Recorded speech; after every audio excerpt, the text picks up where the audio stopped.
Hare Krishna.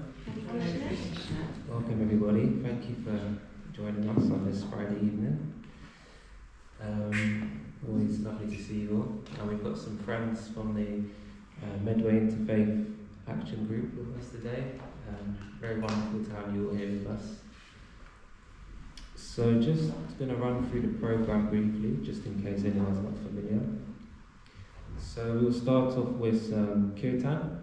So for anyone who doesn't know what Kirtan is, essentially it's a collective meditation, mantra meditation, in a call and response fashion. So whoever's leading the Kirtan, which is our lovely devotees here, they will chant first, and then us as a collective, we will chant in response. So it's a call and response. So it's a mantra meditation. Mantra, the Sanskrit word, derives from two words. So man, meaning mind, and tra, which means to deliver. So to deliver the mind, or to free the mind. And what are we chanting? So we're chanting sacred mantras, transcendental. We're chanting the holy names for the Supreme. We know that Supreme as being Krishna, but of course others may know the Supreme by other names also. So it's transcendental sound vibrations. So we'll be chanting those. If anyone is not, if this is new territory for some of you, please feel free to join in. We've got some song sheets, and also we'll have the mantras on the screen. Equally, if you don't feel comfortable, you can just sit back, listen to the sounds, and you'll still get the benefits. But equally, if you do feel inclined to join in, you will get even more benefits. So yeah, don't feel paranoid. Think, oh no, gosh, my voice, I can't sing. It's not about your voice or having a wonderful, voice. This is transcendental sound. So, essentially, it's not about your voice and how well you sing. It's a prayer. It's an offering to the Supreme. Actually, we're singing for the Lord's pleasure.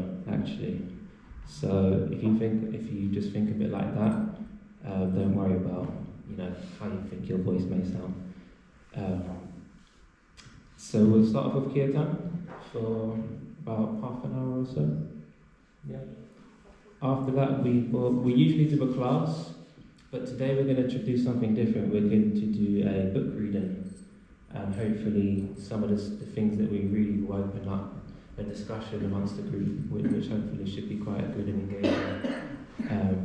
So we'll do a book reading.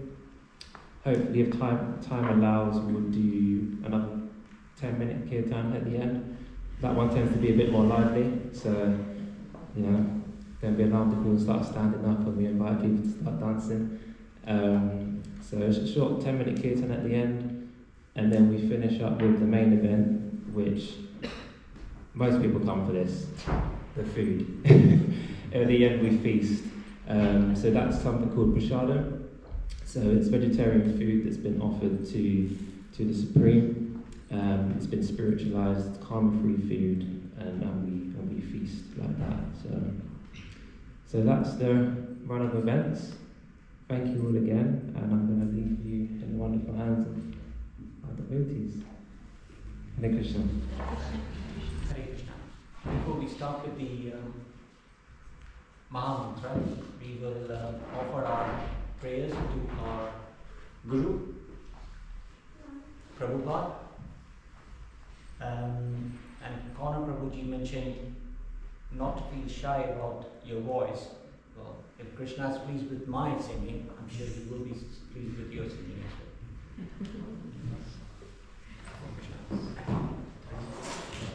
well. Namo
feeling after chanting? Blissed out. Yes, transcendental sound. If you think about your favourite song, secular song on a radio station, try and sing that every day for a month. You'll soon get bored of it. But somehow, it's three words, and you can, we've been doing this for 40 minutes now, and yeah, if anything, it gets even sweeter, which I'm sure some of you can attest to. So thank you, and thank you for everyone for participating as well. So the next part of the program, so yeah, as I said earlier, we usually do a class, but today we thought we'd do something a bit different. We'll do a book reading, and hopefully it will invite some discussion amongst us all. So the book we're going to read is called The Journey Within by His Holiness Radhanath Swami. He's a well-respected spiritual teacher, spiritual guide within our tradition. So let me just read a little bit about the author. Radhanath Swami was born in Chicago in 1950. At age 19, he travelled overland from London to India, where he lived in Himalayan caves, learned yoga from revered masters, and eventually became a world-renowned spiritual leader in his own right. His acclaimed memoir, The Journey Home, has been translated into over 20 languages and published in over 40 countries worldwide. Radhanath Swami presently travels throughout Asia, Europe, and America, teaching devotional wisdom, but can often be found in Mumbai, where he works tirelessly to help develop communities, food distribution initiatives, missionary hospitals, schools, ashrams, emergency relief programs, and eco-friendly farms.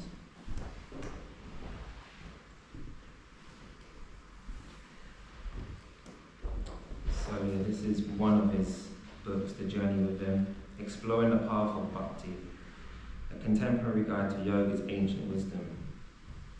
So this process that we're practicing here today is the process of Bhakti Yoga.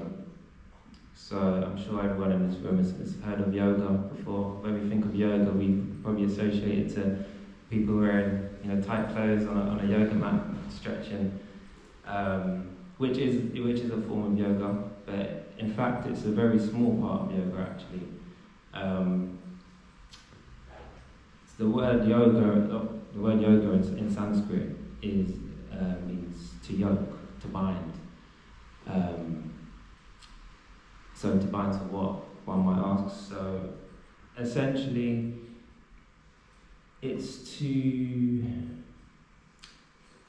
lead us to something higher than ourselves, the Supreme Being, and the path of Bhakti. So all these different paths of yoga, there's many different forms of yoga, and all these forms lead to the path of Bhakti Yoga, which is the topmost yoga system.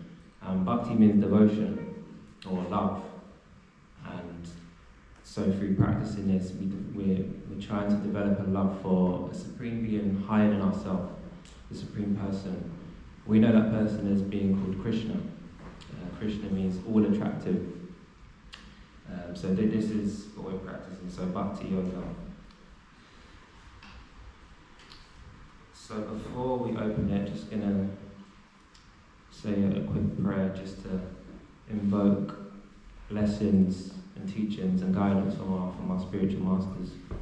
If any of you know the words, then please feel free to chant along. If you don't, I don't think we've got the lyrics for these ones, the words for these ones, but you can just listen in.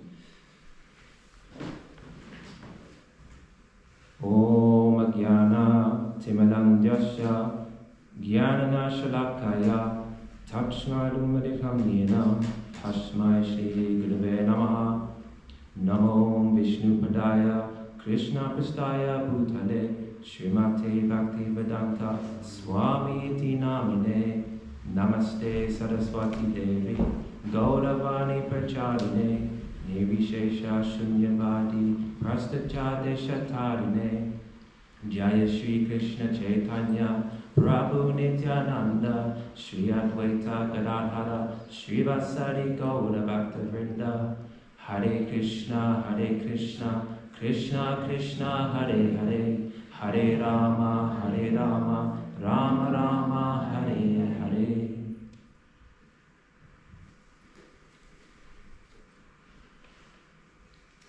So, we're going to read chapter 3, which is entitled, Who is God? It's a quote here, or a verse I should say. It is not possible to describe the devotional path completely. The ocean of loving relations with the Supreme is so big that no one can estimate its length and breadth. However, just to help you taste it, I am describing but one drop. Sri Chaitanya Charitamrita. So that's a verse from one of our scriptures. Athens is a small town in the southeastern Ohio, surrounded by fertile farmland and rolling hills. In the early 1980s, the majority of its shops were family-owned, made of wood and brick. At the town's heart is Ohio University, founded in 1870. In the 1980s, it had about 15,000 students. I remember a day on the campus green when autumn leaves of bright yellows, oranges and reds adorned the trees and carpeted the lawns. It was a crisp day, warmed only slightly by the sun. Clouds like puffs of cotton floated through the sky on a cool breeze. As I sat on the grass near a white oak, a young student was sharing his thoughts with me. But my attention was drawn away by something that was happening across the lawn. A rowdy crowd of about 100 students was heckling a soapbox preacher. Fornication, the preacher boomed, as he shouted to a couple holding hands. Repent or choose hell. You defile God, repent or burn, he yelled at a smoker. To a young man carrying a beer can, he roared, Sinner, Satan awaits you. His conviction blazed intense and unperturbed, even in the face of the students' jeers. 50 yards away, I watched. Then a student pointed at me and yelled, What about him? He's a Hindu. What's he doing? Well, where's he going? Sorry. The circle around the preacher opened. He stared at me and shouted, He will suffer eternally in the flames of hell. The crowd said, Why didn't you tell him? Challenged, the preacher stomped over, the crowd trailing behind. I could hear the autumn leaves crunch under his shoes. Seconds later, I was sitting in the centre of a ring of students, with the preacher standing over me. The crowd seemed to have doubled in size. The preacher was in his late 20s. He wore a dress shirt and a tie and was well built. His eyes and face reddened as he shouted down at me, Pagan, you are condemned to hell. The crowd held its breath. It was clear there'd be a showdown between a Swami and a fire and brimstone Christian preacher. Like two rival football teams, they awaited my reaction. After a moment of silence, I said, Sir, if I'm going to hell, where are you going? The only sound was the birds. I'm going to heaven, he finally thundered. I looked up into his narrowed, condescending eyes and said, If you're going to heaven, I think I'd be happier in hell. I'd find it unbearable to live for an eternity with a fanatic like you. I hadn't planned to say that, it just came out. The students burst into a deafening cheer of approval as the preacher looked at me in shock. Then I asked, Why am I going to hell? Because you worship a false god. How do you know? Because you worship Krishna. Do you know what Krishna means? Krishna, he wailed indignantly, is a false god. The crowd stirred. Can I ask you something? Do you believe God is the embodiment of all beauty and the source of everything beautiful? Of course, he replied. Does he possess unparalleled strength, knowledge, wealth, and fame? Of course, he replied again.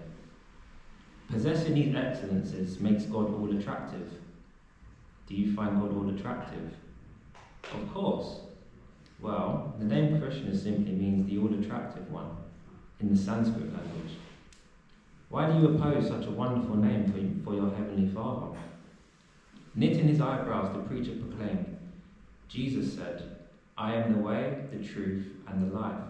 No one comes to the Father except through me. Accepting the blood of Jesus is the only way to attain heaven. Hell awaits everyone else. I believe deeply in Jesus, I said. He echoed the words of the Old Testament. Love the Lord with all your heart, and with all your soul, and with all your mind. And love your neighbour as yourself. These teachings are at the heart of all theistic religions.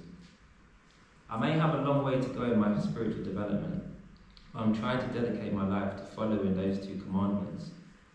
I searched for God for years. I believe he has inspired me to follow the path I'm on. It's a timeless path from India.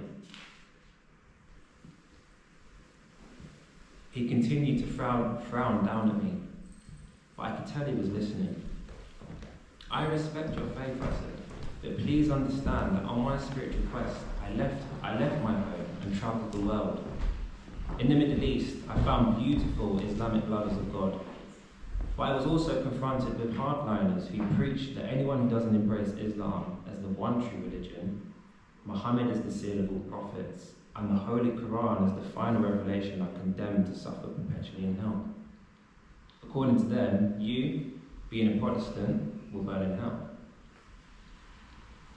In Jerusalem, I met Jews who melted my heart with their love for the Lord, but I met others who preached that Jews were the chosen people and everyone else was inferior in God's eyes. In Nepal, I met loving, peaceful Buddhists, but among them there were those who hammered me with the doctrine that unless I accepted the Buddha's path, I would remain trapped on the wheel of birth and death. In India, I met devout Hindus who inspired me immensely, but I also met Hindu priests who claimed anyone not born Hindu is unclean, outcast, and unfit for self-realization. Each of these hardliners had scriptural evidence and logic to support their views. Each was totally convinced that their religion had a monopoly on salvation. I'm sorry I spoke to you the way I did, but I'm sick of fanaticism. It breeds hate, not love. The Bhagavad Gita explains that God appears in many places throughout history to guide humanity to the love each of us yearns for, and to grant us entrance into the spiritual world. Sometimes God descends personally, and at other times he empowers others to perform his will. I've seen that the fruit of following any genuine spiritual path under the guidance of realized teachers is that one develops compassion, self-control, humility, forgiveness, and love. Jesus taught us that we would know false idols by their fruits. I have seen good and bad fruits on all the paths I've explored. Didn't Jesus always say, "Judge not lest ye be judged"? The preacher nodded, musing. The fire in his eyes had abated a little. I have a problem with some of what you said, he said slowly, but maybe we'll talk another time.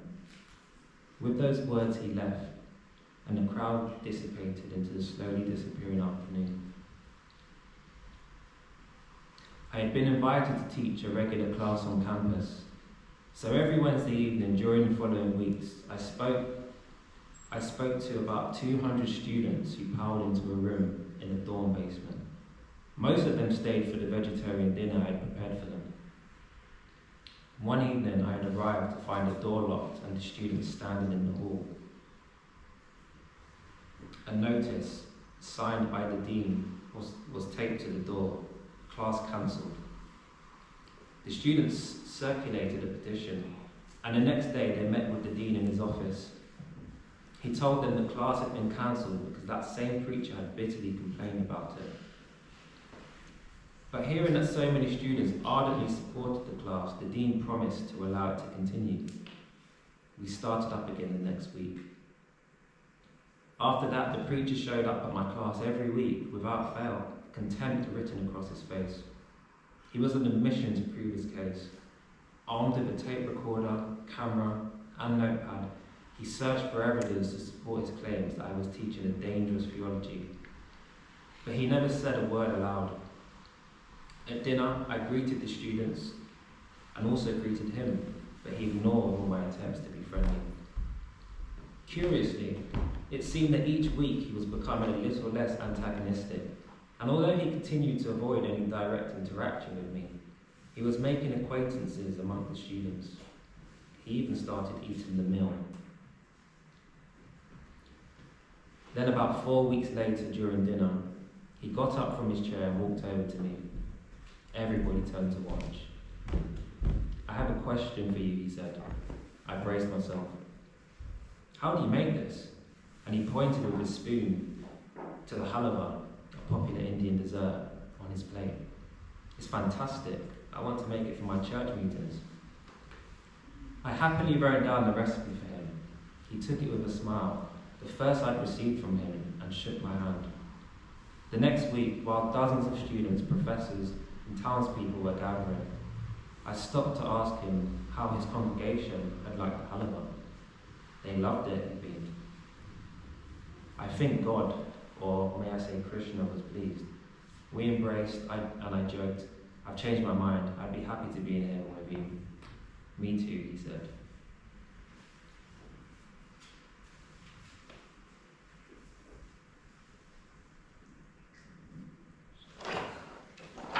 Any thoughts, revelations, points of discussion, please? It was not the intelligent talk or anything else. It was the halwa that united them. Yeah. There's the food going. Or halwa. It's quite amazing how food unites people, you know? It's a common denominator, isn't it? It always, yeah. So, you know, most people, they go to a party and that, they like to drink, and they go for the food, don't they? And then it just brings people together. So, yeah. Well, that's how it all started, wasn't it? With Srila Prabhupada, etc. So, Yeah. Anyone like to share anything? Otherwise we can keep reading.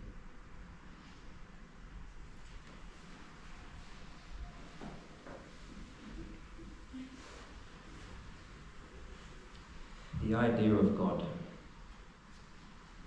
Whenever we look at a beautiful painting, listen to music, or marvel at a work of engineering, it's natural to ask who made it.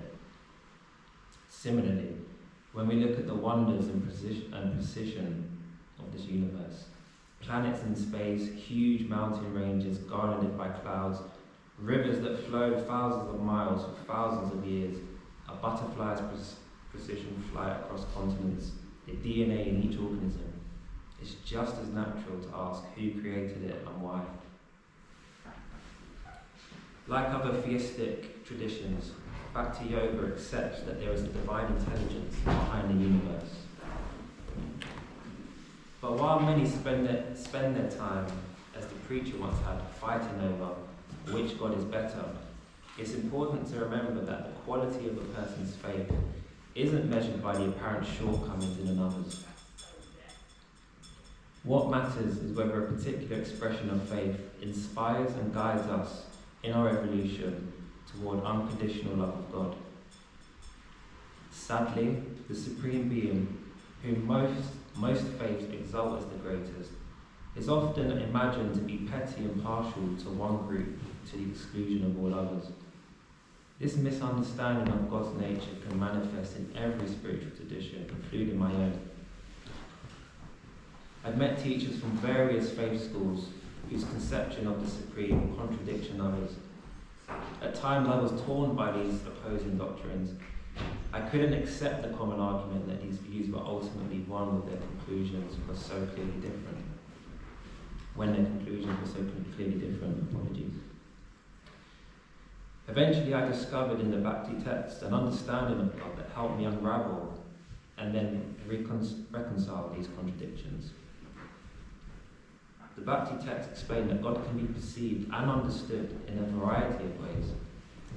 They also teach that while throughout history God comes to this world in various names and forms, he reveals himself eternally in three distinct features: as an all-pervading presence, as the inner guide in every being's heart, and in his fullest expression as the all-loving, all-attractive Supreme Person. That these three features are all aspects of the same absolute truth is explained in the seminal verse of the Bhagavad Purana. This verse encapsulates a vision of God that clarifies and harmonizes the apparent contradictions. Learned transcendentalists who know the absolute truth call this the non-dual substance Brahman, Paramatma or Bhagavan. Bhagavad Purana 1-11. Simply put, the Supreme has three divine aspects: the all-pervading oneness, the localized guardian in the heart, and the personal reciprocator of love. A comparison can be given to a train approaching a station at night. At first it appears as a brilliant light illuminating all directions. As it gradually pulls into the station, we begin to see that the train is more than a bright light. It's made up of individual cars with a single engine pulling them. But when the train is pulled in fully, we can board it, meet the conductor, and see the cars up close.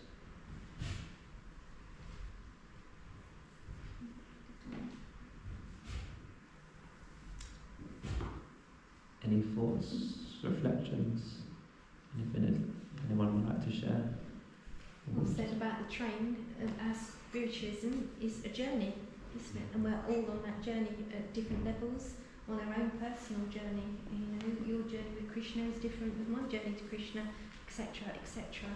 But we all take the journey and grow when it's divine timing, when it's right. So the teachings are wonderful, but I can't tell you how to walk or go on your journey with Krishna, the same as you can't tell me. And we can just guide. I certainly won't be telling you anything. And we can just plant the seed as well. And eventually Krishna lets you in. So I always say that is the journey, you know, and that's how I like to think, you know, it's and it's personal. 100%, yeah, it's personal. One's on their own individual journey and has their own personal relationship with the Supreme, you know. That's right. Yeah, we're all on different levels. Sometimes I look at it, it's like you're on a lift as well. You know, you start off on the ground level and you want to get up to the top, to the penthouse suite. Sometimes the lift jams and stops. 100%, yeah, 100%, yeah. And you can't rush anything, you know, it is divine timing, you know, and it's easy us being in this human body that we want to judge, or you don't get it, you don't understand. It is a long journey and it's a wonderful journey, but it can be a hard journey as well. And I'm sure a lot of people think, oh, you're on something, you know, you always seem happy, but we're just always in surrender and very, very grateful for what we have. You know, it's learning acceptance, and as you say, looking around, oh wow, isn't that flower beautiful? Look at the artwork in that, and just appreciating the fact that we're here to learn, and just embrace the journey. That's what I will say. And if there's a God or whomever you want to call it, the source, the divine, why is this happening? Why is that happening? Because it's our karmic lessons, it's our soul learning, and we have to learn in this physical body because we are a spirit form. So we come here on this planet to learn our lessons, and then sometimes people go, why have we, you know, it's only a child, why has that been called back home to God, Krishna? Well, because that's an old soul in that body, so that has just come to touch the earth plane, to go show love to a family, whatever, and then child gets called home, the soul gets called home back into the arms of God. So we're always loved, we're always protected, And if we can understand that and understand to let go, which is what we're here for, isn't it? To surrender, then the journey gets more and more beautiful. So if you believe that Krishna is the engine, using that analogy, then you as passengers are being shown and lighted the way. 100%, 100%. Yeah. You know, for us it's Krishna, but we just say it's the powerhouse, don't we? It's source. You know, and eventually it's all the same teachings really, but we follow Krishna because he's just very attractive, very fun, isn't he? And very forgiving as well. It can be very strict as well because it takes a while, doesn't it? But if you pull away from him, he eventually pulls you back, doesn't he? He doesn't like to leave you up. He's always got his hand out. Pardon? Always got his hand out. 100%, yeah, and yeah, he's got your back as well, isn't he? He watches you. So, I totally agree, and I think the more you read about Bhakti and the Gita and just the philosophy around it, just gets more and more beautiful. It's just like such a dark world and dark ages that we're living in, but in those texts, it's just like answers to everything, like reincarnation, karma, the soul. It's just it's just like nectar. The more and more you read, the more it's soul nourishing content. There's just so much that Prabhupada translated. It's just beautiful. It just gets more and more beautiful. The sound of Kirtan as well is just so uplifting. 100%, yeah, the vibration, isn't it? You know, it just, I don't know about you, but lately, I mean, it's very, very powerful at the moment. The veil's a lot thinner, isn't it? And the world's, you know, there's a big timeline shift. There's so much happening planetary, or even scientists recognise it. It's not us talking poppycock sort of thing. It recognise it. And you know, when you hear stories of certain people go into very religious buildings and they get all the spiritual tears, as we know when we go to Srila Prabhupada's abode, you know, just the tears. And I don't know about you, sometimes you just get so overfilled with love, spiritual love, that you just get the tears. I'm sure people look at you and think, what they want, you know, they want something. You know, but again, you know, you just look around and you just see the beauty, you know, the innocence as well. And the little insects, you know, I think, oh, I've got to get trodden on, or, you know, I stopped a woman in the summer, you know, she's going to tread on a bee, it was on the pavement, I went, stop! And she looked at me, what's wrong? So she said, what are you doing? I said, a little bumblebee, so got a leaf and got some sugar water for it and put it on the tree. And she looked at me and she went, oh, I didn't even think about that. I said, well, we wouldn't survive without bees and how wonderful they are. Oh, okay then. She probably still thought I was a bit, you know, I am, but you know, it's just using your eyes, your ears, your senses, isn't it? And with the Kirtan, you just feel that vibration in your soul. Yeah, it's a wonderful, wonderful journey. Thank you.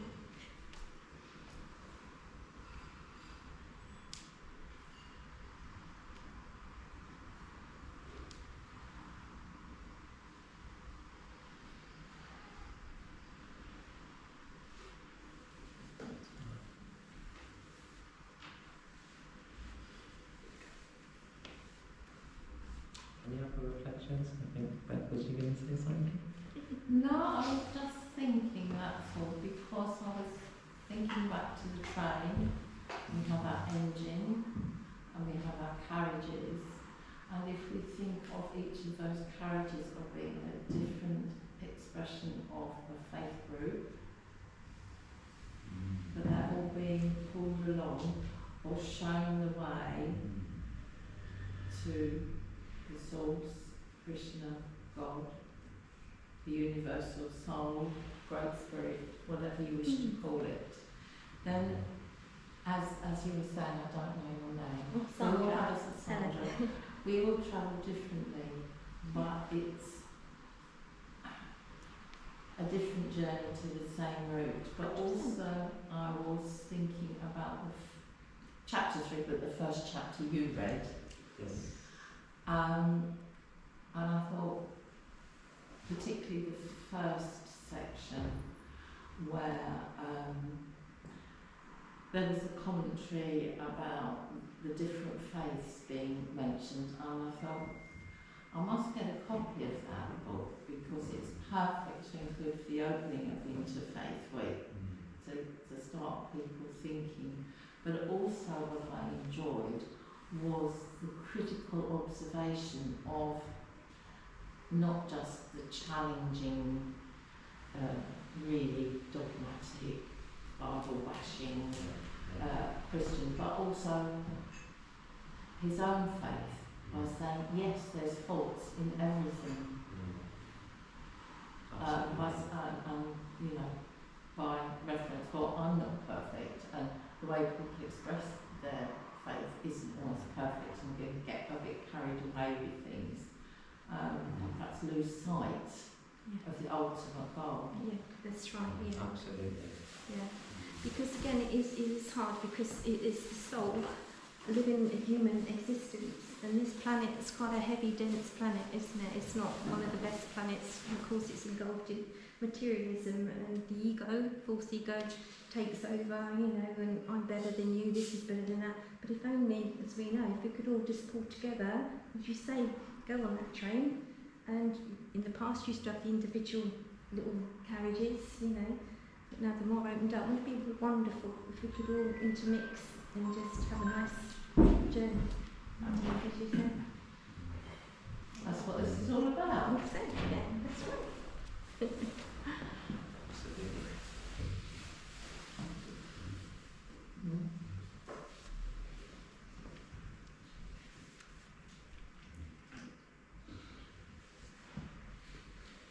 Brahman, the all-pervading light.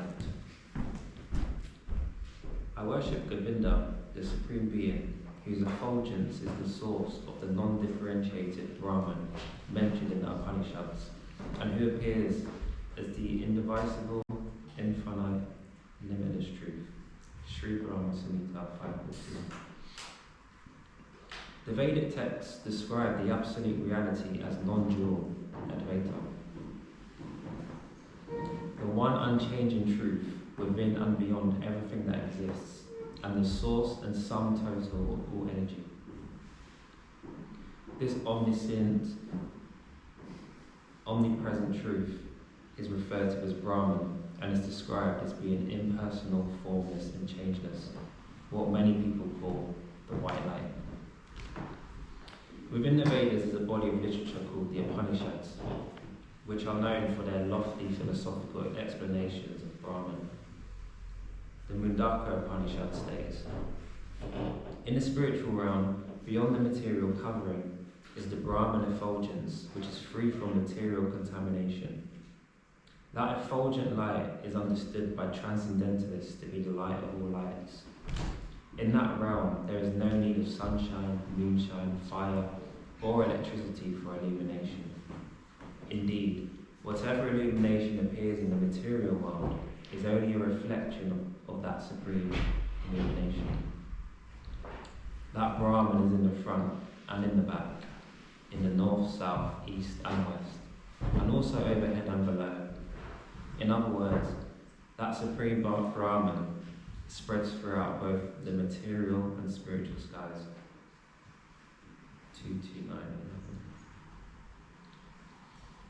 Think of Brahman as the divine energy that permeates everything. It is present in the atom and the space between the atoms. The Upanishads tell us that Brahman is as bright as millions of suns rising simultaneously. One who looks into it sees only light and nothing else. It contains no dualities, no this but not that, and is never affected by the kinds of imperfections we find in matter. Brahman is the ever pure spiritual substance that underlies all space and time. Realizing we are spiritual by nature, transcendental to pleasure, pain, birth and death, and that we are one with Brahman brings total peace. Realizing oneself as non-different from Brahman, a state attained through meditation, dhyana, and the cultivation of spiritual knowledge, the Jnana Yoga path, leaves us understanding that we are intrinsically blissful and not vulnerable to suffering. Not vulnerable because we're not made of the matter of this world. In yoga circles, you may hear this understanding referred to by the Sanskrit phrase Aham Brahmasmi, I am Brahman. You may also hear terms like moksha, mukti, and nirvana, which are all used to describe the attainment of this transcendental state.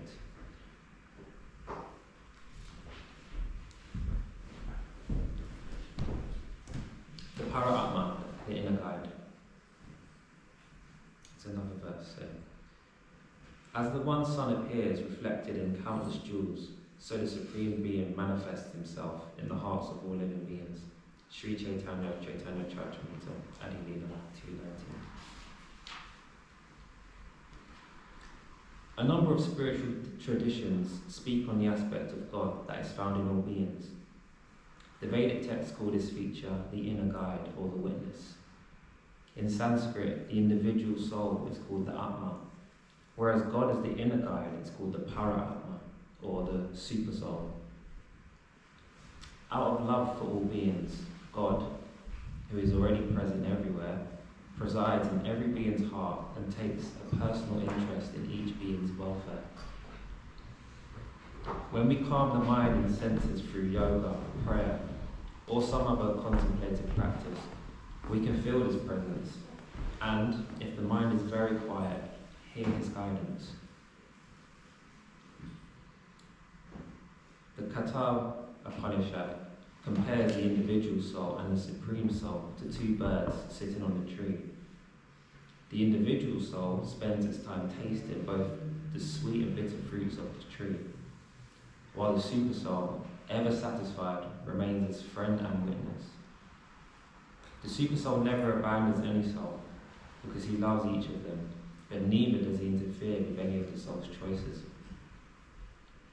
Rather, he's eager to bestow his grace and offer direction to those who turn to him. This is why the Lord in the heart is sometimes called the inner guardian, a fitting description of the safety and protection this close friend provides. Patanjali's Yoga Sutra declares that meditation on this divine inner guide, this Guru of all teachers, leads to samadhi, a state of unshakable peace. Most of us have a number of mental voices that influence us. Most of us are dominated by the voice of the ego-affected mind, the voice that compels us to act out against those we envy, or urges us to gratify our physical or mental passions.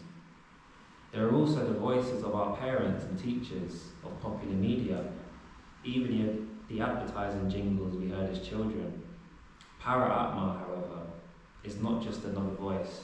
His voice is the prime voice, the voice that reminds us how to act in the best interests of the true self. The Gita tells us how to find him. Those who conquer the mind realize Para-Atma and know tranquility. To such souls, happiness and distress, heat and cold, honour and dishonour are all the same. Bhagavad Gita 6:7. Para-Atma could be described as the source of our higher intuition and the insights that surpass our ordinary intellectual or creative conscience.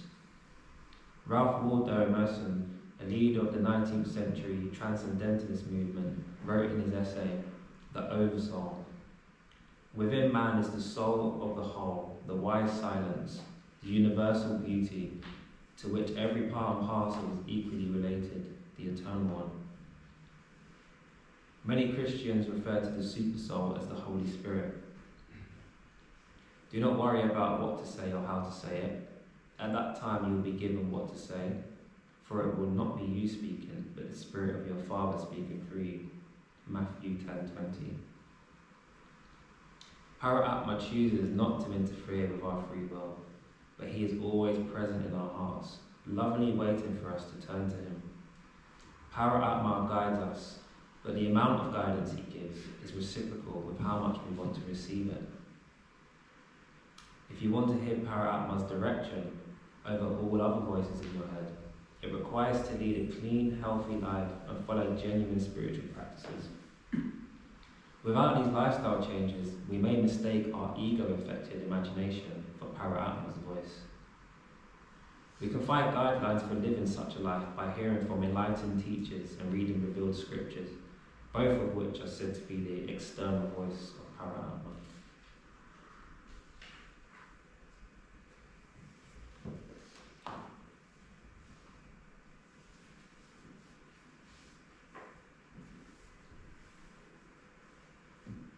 Any thoughts, reflections on what we just read?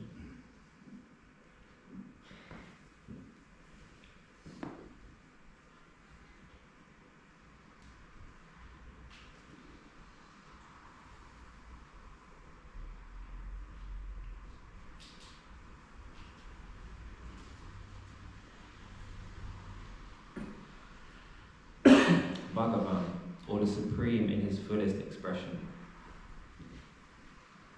The Vedas teach that the Supreme has a purely spiritual, beautiful form. That form is not composed of matter, so it is not part of the material creation. In the language of yoga, it's Sat Chit Ananda, eternal and full of knowledge and bliss. The word Bhagavan means the source of excellences. And the Vedas list those excellences as beauty, strength, knowledge, wealth, fame, and independence. The Supreme Person possesses these excellences to an infinite degree. Imagine what it would be like to see infinite beauty or truly unlimited wealth. Imagine what God knows if He knows everything. What does everything actually mean? With our limited minds, we have no way to understand God's personality and qualities. Our deepest, most fundamental need is to be love and be loved. Bhagavan is the beautiful, personal, loving, and lovable aspect of the Supreme Being. Bhagavan is God when he is fully himself. And what is he doing in that fullest expression of himself? He's offering his love to each of us so intimately and completely that we feel that we are his most beloved. Love is something we understand because we share it with one another. The love we feel now towards others can help us begin to understand the personal relationship we have with the Supreme. Because the propensity to love has its origin and finds its ultimate fulfillment in God's love. We can learn about how God shares love with us in many scriptures, and in particular, texts like the Bhagavad Purana and Ramayana. There are detailed descriptions of his personal loving exchanges with others. To help us become lovers of God, these books also describe, for our contemplation, his beautiful form, wonderful qualities, and activities in this world and the spiritual realm. It's hard to love someone you've never met, so revealed scriptures the world over try to make God accessible to us. Unlike those seeking oneness with God's impersonal energy, Bhakti yogis aspire to love God eternally and with all their heart and soul, and to let the light of that love shine forth in their love for others. The Bhakti tradition offers the inclusive philosophy of unity and diversity. The one Supreme Being reveals himself according to the aspirations of the spiritual seeker. The one who moves towards him is Brahman, the limitless light and oneness of all that exists. The one who seeks him out as Paramatma, the inner guide. And the one who wants a relationship with Bhagavan, the supreme lover and beloved. The Bhagavad Gita 4:11 states, "As souls approach me, I reciprocate accordingly."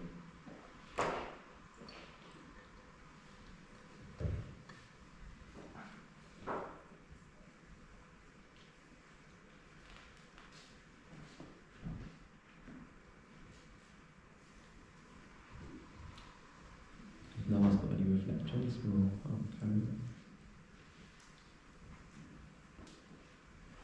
Can I speak again? Of course. Big mouth. It's a lot of people confuse love. What is real love?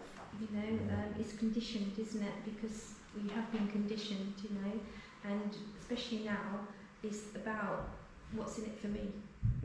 I love you in relationships now. Conditioned relationships, because that's what a lot of people are used to. And that, well, I'll love you if you give this back to me, or, you know, what's in it for me? Transactional. Yeah, that's right, yeah. And, well, I'll only do this if I get something back, etc. But to truly, truly love, as you say, those of you that have been mothers, parents, whatever, is that unconditional love. But that has to start with yourself as well. Because if you can't trust in yourself, and that's not ego, that is just being good and kind to yourself. Because people outside the box, they're looking for that person to bring them love, that happiness or whatever, or something material, you know, a new car, a brand new phone, whatever, that's going to make me feel good, that's going to bring me lots of joy, lots of love. But as we know, it's only temporary, it's an illusion. But you have to find that love within and trust yourself, and then you can project that out. And service is so, you know, just to do unconditional service, you're not looking for anything back as repayment. And as we know, the more we serve, the more we give outwardly, it reflects like a mirror and it comes back. You know, I've got a friend that was a rector, and I don't mean that, it's just a friend. And a lot of things he said was all conditioning, because he'd been conditioned in the way that he taught. You know, I'm not saying he was wrong, I don't mean that, but and the things that he projected out, to me, it was just, he wanted something in return, you know.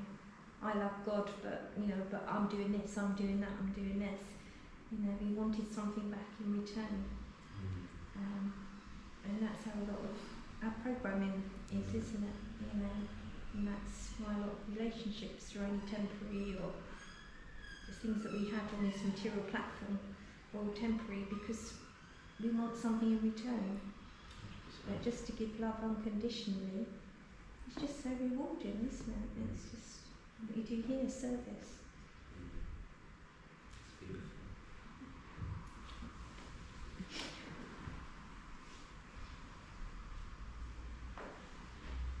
There was a point you mentioned, how you said that everyone's relationship with Krishna is different. Some see him as a friend, some see him as like a lover, some see him as like sort of like their advisor. And sort of when I started Krishna consciousness, I saw him sort of as someone, almost like a teacher sort of figure, like an authoritative figure. But as time has gone on and I've gotten to like know him a bit better, I don't know if that sounds a bit silly, but like I don't see him as much of an authoritative figure anymore. I see him more as a friend, if that makes sense. So I feel like as your journey continues, you sort of like change the way you view him as you get to know him better. So yeah, I thought that was just a point I could add. Excuse me, Robin, can you hear? Sorry? Could you hear what that lovely young lady was saying? Because it was really very interesting. Robin has it with you. Oh, do you want me to say it a bit louder? Oh, yeah.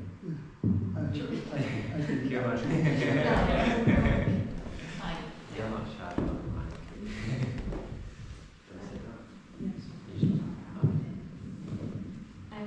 So I was saying how when I started Krishna consciousness, which was about probably like 8-ish years ago, I didn't really know a lot about Krishna, and I sort of saw him as sort of an authoritative figure, someone I would go to when I needed help. But as time has gone on and I've got to like know him a lot better, I don't see him as like a teacher. I see him more as a friend, someone I can go to, whether it be good or bad situations. It's just someone I can talk to basically. So as time has gone on and I've got to know him better, I feel like my relationship with him has sort of like developed in a way. So I feel like the more time you spend in this, the better you get to know him essentially, and your relationship with him doesn't stay constant, so it sort of changes along with you, so he grows with you. So yeah, that was just the point I wanted to add.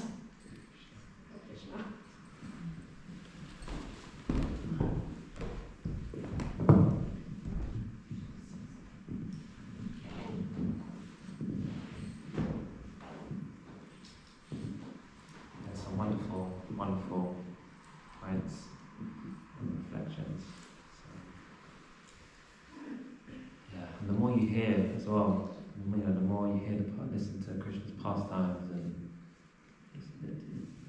love just develops. It's just so sweet.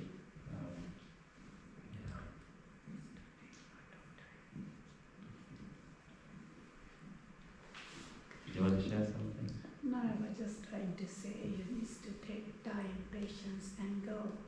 Like when you start chanting, just once you start beginning, it just all over everything comes on your head, you cannot concentrate.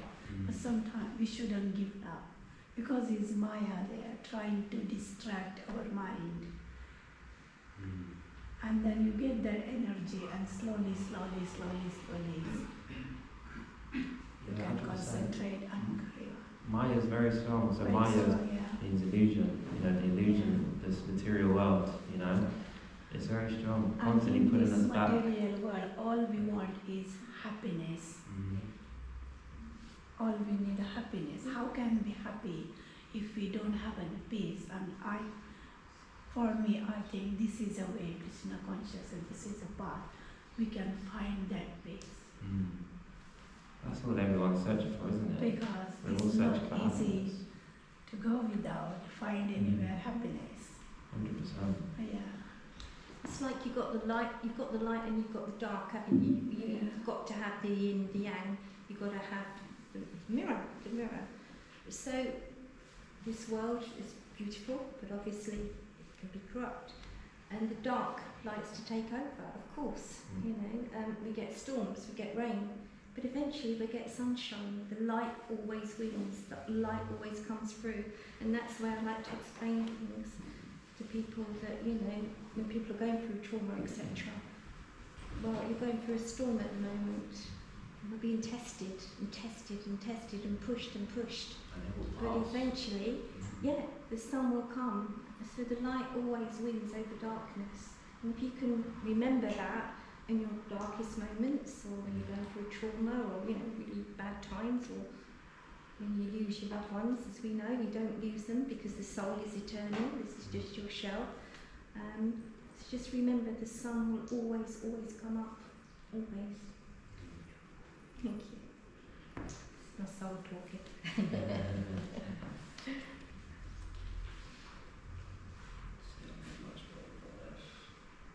haven't got too much left, actually.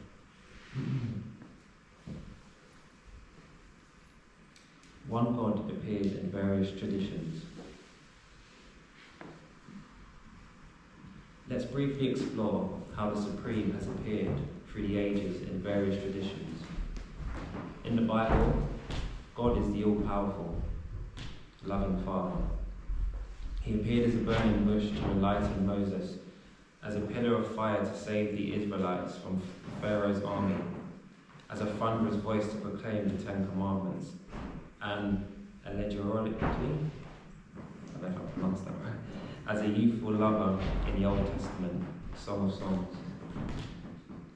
In the New Testament, he appears through Jesus Christ, who through his teachings and sacrifice showered infinite grace on the world. In the Holy Quran, he is Allah, the supremely great and merciful one who has manifested his message of truth through the Prophet Muhammad. In the Vedas, written in Sanskrit, he's called Vishnu or Krishna, the transcendent, all-knowing Lord of all beings, who by infinite kindness incarnates into the material world again and again. Each descendant of the one God is called an avatar, meaning one who descends. These same ancient scriptures foresaw the descent of the Buddha. Buddha is considered an avatar of the Supreme Being, comes specifically to personify compassion toward all beings.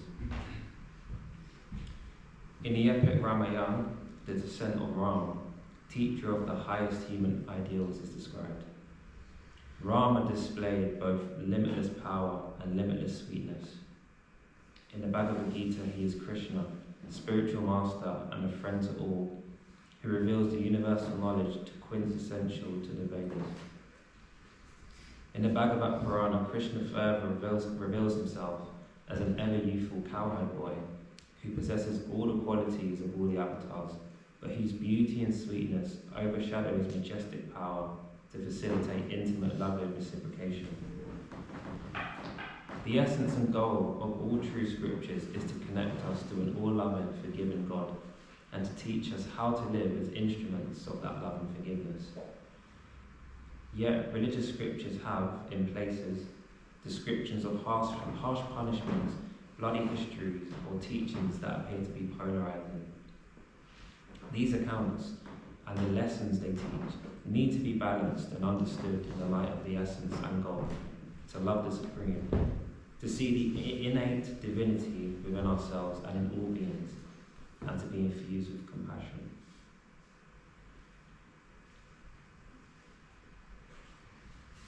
It's really wonderful words in this book. This is actually my first time reading this book, actually. We bought it on the weekend, so yeah.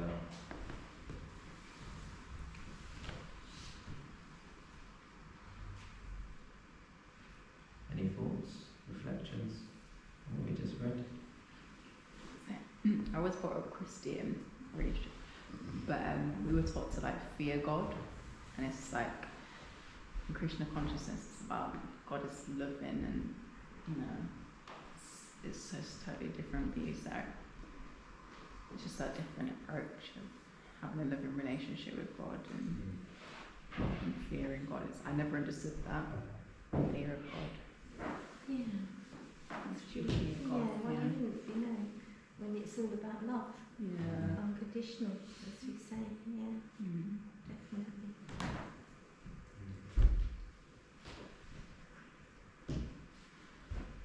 Shakti, God's feminine side.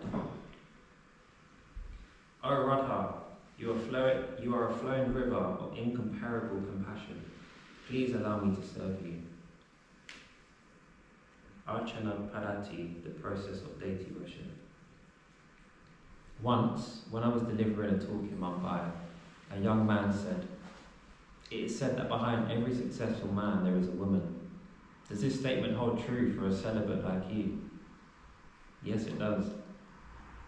The spiritual gifts I seek are possible to attain only by grace, and divine grace originates in Shakti, the motherly, feminine energy, feminine quality of the Supreme. Behind a monk like me is the Supreme Goddess, whom in my tradition we call Radha. She is Krishna's feminine counterpart. The Vedic literature informs us that the one infinite being is both male and female. The one becomes two to exchange love, and their love is the origin of all other love, all beauty, all ecstasy, and all compassion. They are called by many names, such as Krishna and Radha, or Shaktiman, the source of power, which is the masculine principle, and Shakti, the feminine, divine, activating energy. It's easier to think of these two through an analogy. Shaktiman, or the power source, is the sun, and Shakti, the sun's energy, is the sunshine. The two can never be separated. There is no meaning to one without the other. This concept of masculine and feminine divinity is found in other spiritual traditions as well. Think of the yang and yin as the Taoist tradition, the Logos Sophia of the Christian tradition, and the Yahweh Shekinah of the Hebraic tradition. The word Shekinah means dwelling place, and in classical Judaism it is thought that when the Shekinah is near Yahweh, she makes it easier to see him. In each of these traditions, grace is personified by this feminine dimension of God. Forgiveness, compassion, and the nourishment of suffering souls with wisdom and love are all elements of grace. Grace is all powerful, yet reveals herself in the sweetest and gentlest of forms. Grace descends from the divine realm into this world by the Supreme's own will. As with other devotional paths, Bhakti Yoga practices aim at reconnecting us to that current of grace. The notion of divine grace is an intriguing concept. In a world where the powers of illusion are oceanic and our insatiable desire for self-gain daunting to overcome. Grace intercedes and forgives our transgressions, compensates for our shortcomings, and awakens our spiritual potential. Divine motherly grace blesses us with gifts that would otherwise be far beyond our reach. It can inspire inexhaustible hope and irrepressible determination, and it can awaken in us an irresistible desire to receive it. As pure water flows downward, so grace flows down to the humblest and most grateful. I've seen grace do amazing things in people's lives. Grace is the mother, the soft, compassionate nature of the Supreme, and devotion to Radha, the fountainhead of grace, is the key to the realm of love and forgiveness, happiness and freedom. It's puzzling why under the banner of religion, this nourishing, compassionate side of God is so frequently neglected in favour of the pursuit of power and control. Even in God's name, people too often feel the need to conquer, plunder and manipulate. The Bhakti school teaches us to balance our lives with devotion to both the masculine and feminine aspects of God, as a way to honour humanity, life and nature. As Father Thomas Schipflinger explores in Sophia Maria, a holistic vision of creation. The Chaitanya school of Bhakti devotion understands the divine couple Radha and Krishna as two and yet one, the archetype of all existent and the most intimate, divine and primordial form at the centre of all existence. The texts about Radha and Krishna recall the Old Testament passages which depict Sophia as Yahweh's Amon, the beloved who dances and plays before him, sharing God's life, knowing God's plans and choosing from among them. Mother Nature is a manifestation of the divine feminine in this world. As our divine mother, nature nourishes and sustains us, body and soul with food and water and air and beauty. Like infants, we are dependent on her for every breath. That's why Bhakti yogis respect the environment. Caring for Mother Earth and protecting her resources and all her children thus becomes an integral part of our expression of love for the Supreme. As the soothing light of the full moon induces the petals of a blue lotus flower to open, so grace, the feminine divine, induces our spiritual love to awaken, blossom and spread its fragrance into the world.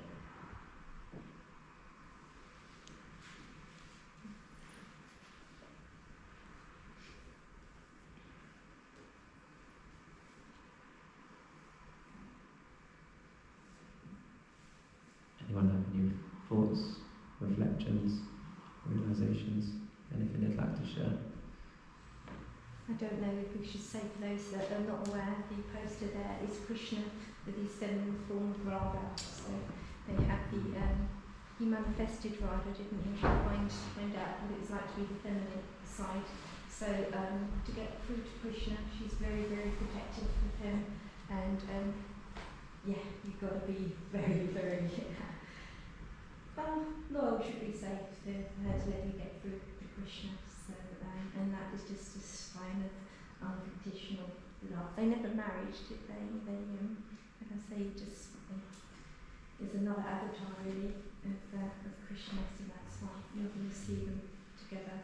And also our beliefs as well, we worship the cow, obviously because she provides, doesn't she? She provides milk, and from that milk you can have butter, you can have cheese, etc.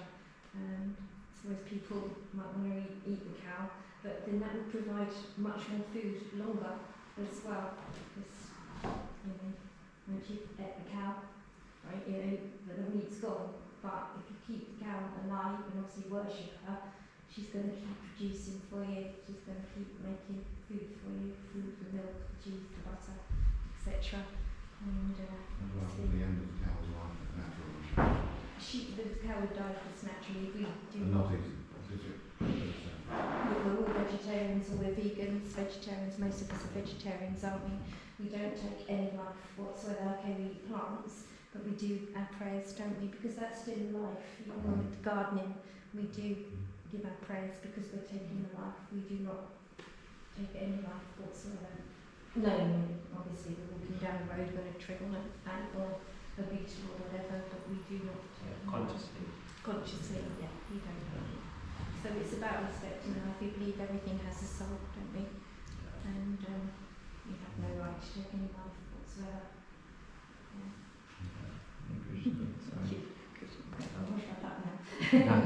No, it's wonderful.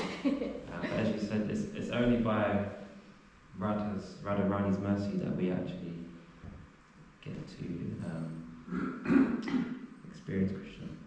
It's only through the grace of Radha, and that's just testament to the importance of feminine, the feminine energy, the power of women as well. Has anyone got anything else they wanted to share? Because otherwise we will. I think just to explain maybe about prasadam, just for those in art and what we do here. Yeah, someone can give an explanation. On prasadam? Yeah, what prasadam is and what. Yeah, so just carrying on from what Sandra was saying. So we're all vegetarian. Some of us are vegan, but we're all vegetarian. So we eat karma-free food because we realise that every individual, every living being is a soul. They don't have a soul, they are souls. They just happen to be within a material body, whatever form that may be. So we eat vegetarian food. The process is we offer it first to Krishna. So whatever food that we prepare, I think earlier on, I'm not sure if everyone saw it, but there was a plate of food being offered. And only once Krishna has blessed the food and taken the food can we then take the food, and we say it's spiritualized, it therefore becomes prasadam.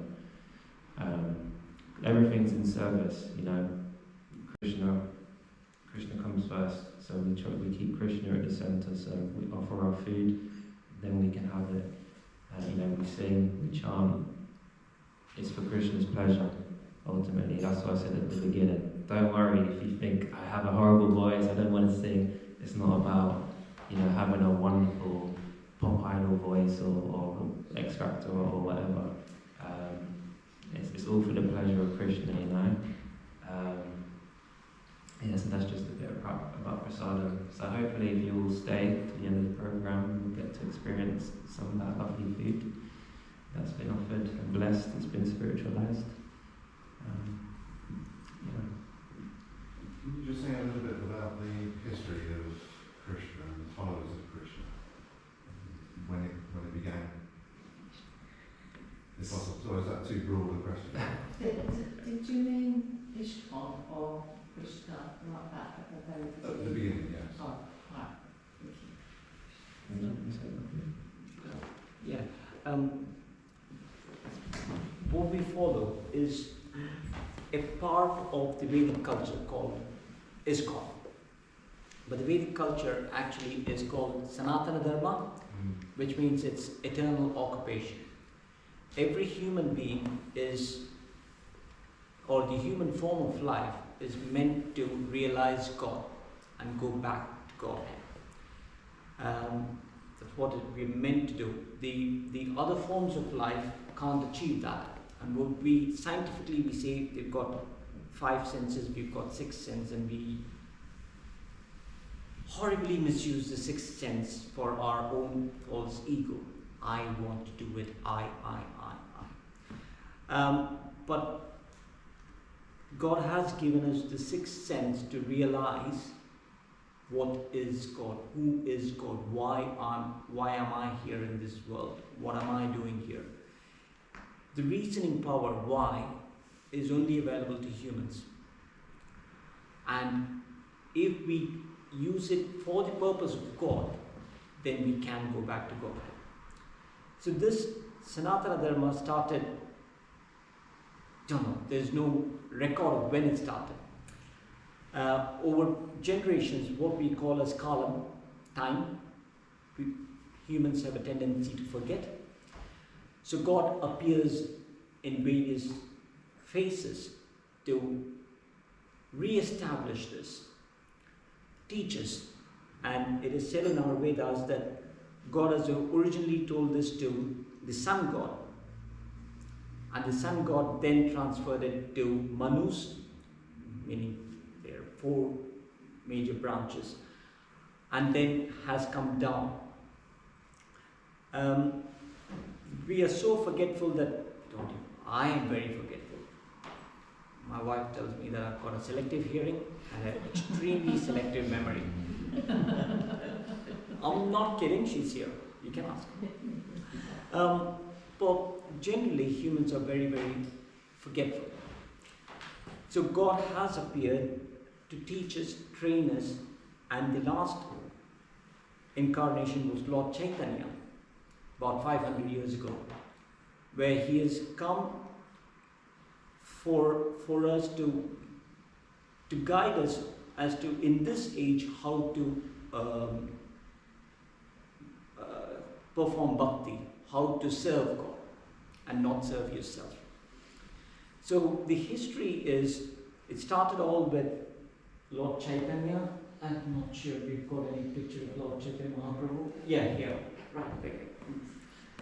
Now, Lord Chaitanya appeared in West Bengal, in a place in India, about 500 years ago, and he started a movement saying, I don't care about temples or where I am, I just want to chant, think about God all the time. So he does not say that you need to be until that point, people were thinking that if you need to pray, you need to go to a temple to pray. And he was breaking that mold, saying you don't need to go to a temple.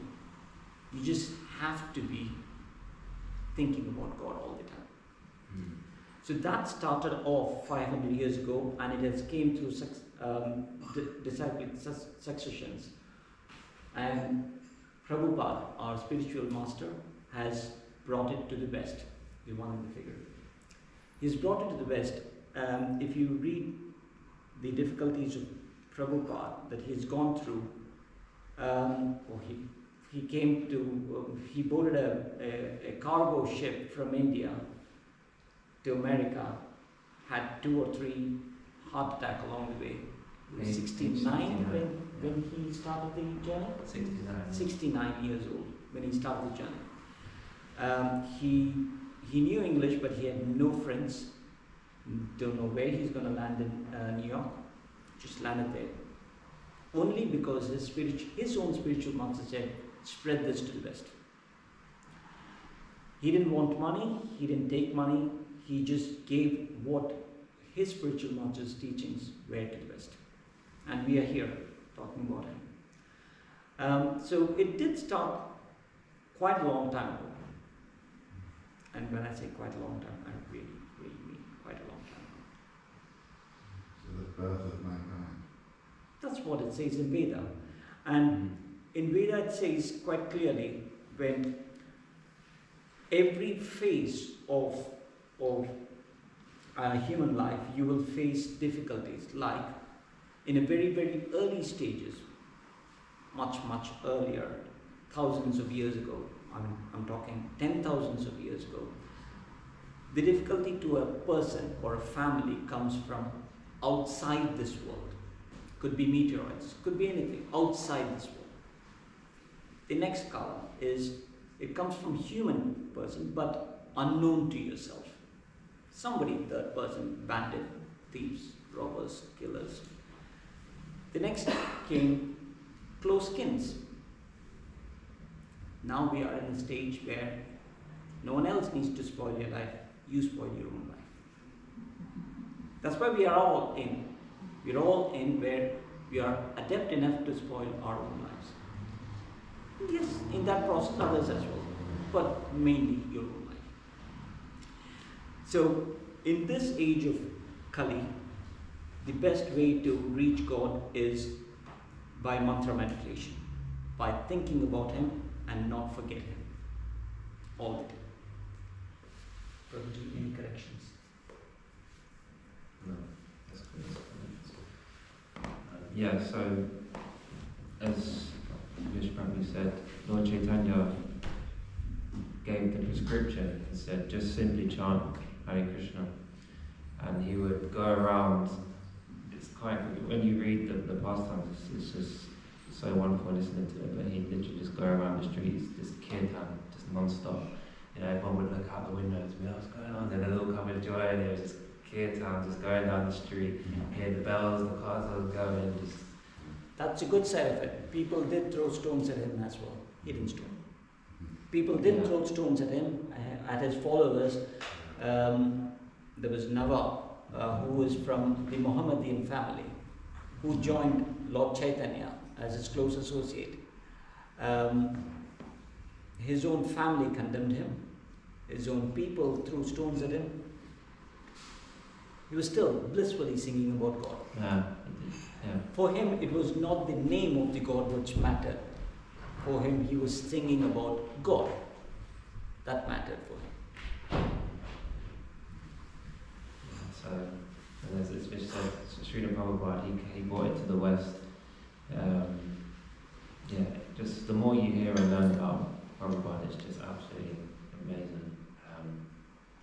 Went to the US, had about 40 rupees in his pocket, nothing else apart from his books. Just sat down in the park, Tompkins Square, sat under a tree and started chanting, and people just started flocking, and it just took off from there. You know, this was when he came over. This was the time when this was in what, the 60s, was it? Yeah. This is the time when, you know, the hippies, and there was a lot of civil unrest, you know, a lot of intoxication, people addicted to drugs, and all the hippies started attracting, and they all started just chanting, and they changed their lives, and it just took off from there. So from America, then it spread all across Europe, Russia, to everywhere. So we owe a lot of gratitude to Srila Prabhupada. And it was through the food as well, wasn't it? It was through the food, Yes, the chanting and the food. Got them through the food. Absolutely. And we still go around towns, don't we? All over, we see them in London, the Soho Square where our temple is. Absolutely. We go around and we do our kirtan and chanting, etc. And you can really see it. The summer, a few of us went to Whitstable, was on the beach, and just a few of us.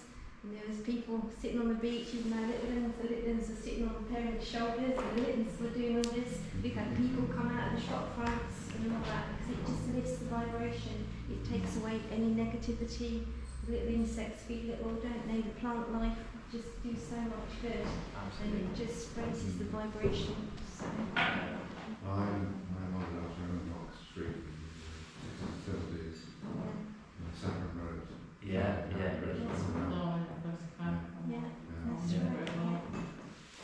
They're still doing it. We had the temple president came down a few weeks ago, didn't we?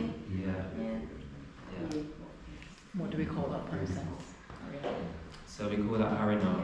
So when you see the brahmacharis, so the young monks, known as brahmacharis in the saffron, and they're out on the streets, on Oxford Street or wherever, going up and down chanting, it's called Harinam process.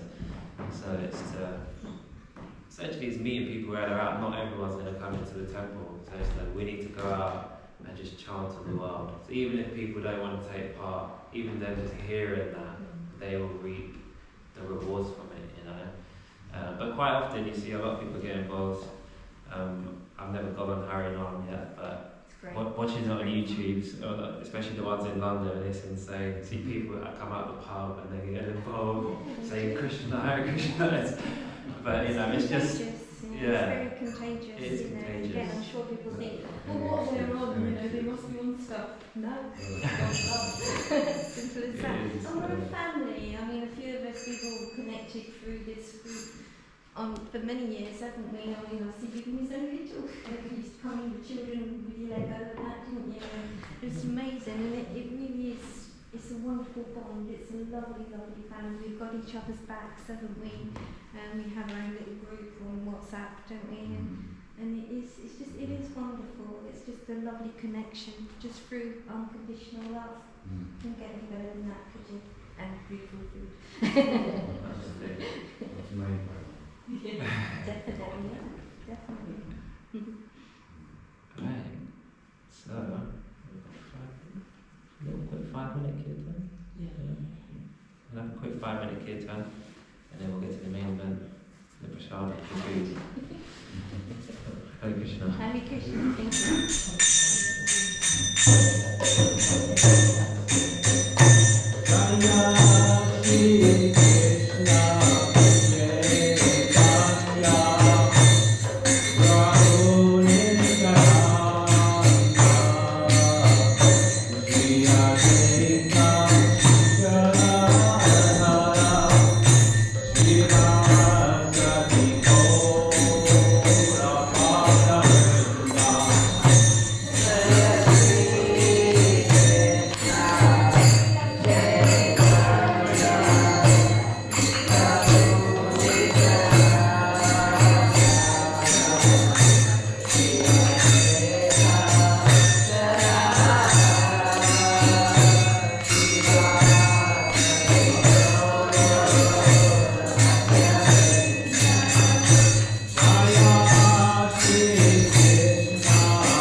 Hare